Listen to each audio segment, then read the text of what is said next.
In this video, I'm going to be showing you how to pay for a course once you've enrolled through Populi. When you enroll in a course, Populi automatically generates a pending charge that will need to be reviewed by a ride admissions staff member. Pending charges will be invoiced 1 to 3 business days after you enroll in a course. Now, students should not make payments on their account until after those charges have been invoiced. You should receive an email notifying you that you have an invoice that's been posted to your Populi account. We encourage you to check out the upcoming courses page on the ride admission website for specific payment deadlines. Our early registration payment deadline is 3 days before the general registration deadline. And our general registration payment deadline is 3 days before the course starts.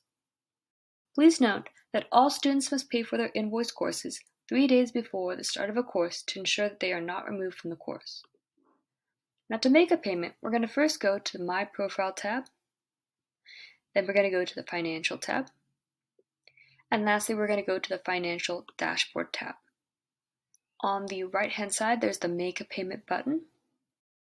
If someone else is going to be paying for you, like maybe you have a church member who's sponsoring you, or you have a family member who wants to chip in, you can click the Someone Else Paying button, and that's going to generate a link here. If you copy this link, you can email or message that to them, and they'll have the opportunity to put their credit card information in and pay for your tuition without needing to log into your Populi account. But if you're covering yourself, click the Make a Payment button here. And this will give you the opportunity to put your information in and also your credit card number. Once you're done with all of that, you'll click the Pay Now button on the bottom.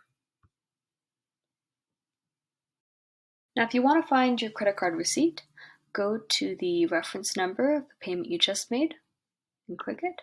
You can either print a receipt in the upper right-hand corner, or if you want an online receipt, you can go ahead and click it and print it through your browser tab.